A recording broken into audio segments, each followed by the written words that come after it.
जय श्री कृष्णा। राधे राधे। जय माता लक्ष्मी। माता लक्ष्मी की कृपा सदा आप पर बनी रहे, आपका घर धन्य धान्य से भरा रहे।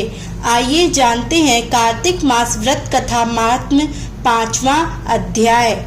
क्या कहते हैं 5वें अध्याय में भगवान श्री कृष्ण।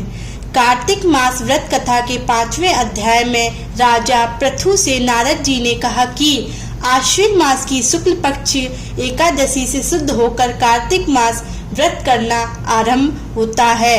राजा पृथु बोले, हे मुनि जी, आपने कार्तिक और माघ मास का विस्तृत फल कहा, अब इसके विधिवत स्नान की विधि, नियम और उद्यापन की विधि भी आप हमसे कहिए। नारद जी ने कहा कि आप विष्णु भगवान के अंश से उत्पन्न हुए हैं, अतः यह बात आपको मालूम ही है, तथापि मैं यथोचित विधान आपसे कहता हूँ, उसे सावधान मन से सुनिए। आश्विन मास की शुक्ल पक्ष एकादशी से शुद्ध होकर कार्तिक मास का व्रत करना आरंभ करना चाहिए। इस व्रत को करने वाला सर्वदा रात्रि के चौथे प्रहर में उठे, जल का पात्र लिए हुए गांव से बाहर पूर्व अथवा उत्तर दिशा में जावे।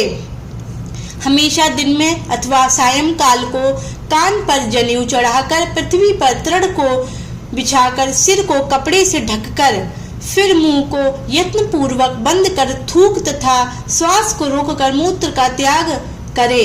रात्रि के समय दक्षिण मुख बैठकर मलमूत्र का त्याग करे। अपने लिंग को पकड़कर ओढ़े तथा मृत्तिका और जल से सावधानी से धोकर दुर्गंध को नष्ट करे।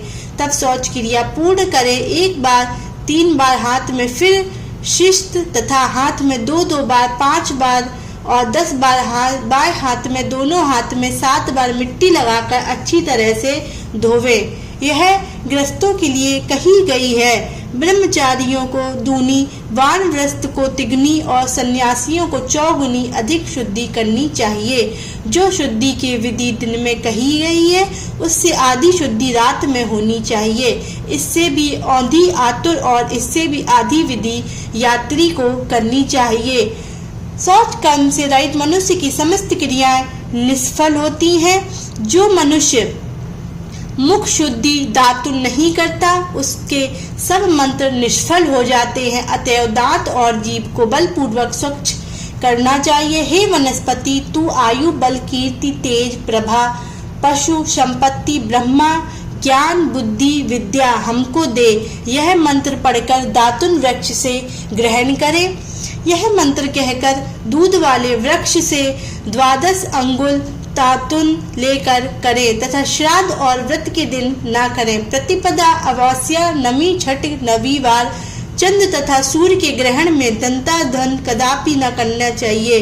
कटीले पेड़, कपास, पीपल, रेड और निर्गंध वृक्षों की दातून नहीं करे।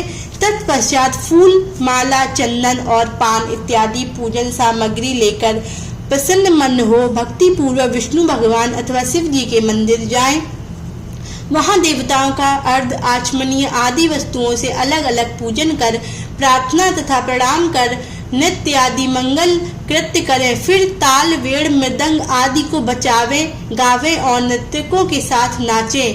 फिर माला, चंदन, तांबुल दिकों से उन गायकों का भी पूजन करें जो गा आए हों, क्योंकि देव स्थान में गाने वाले में साक्षात विष्णु भगवान की ही मूर्ति है।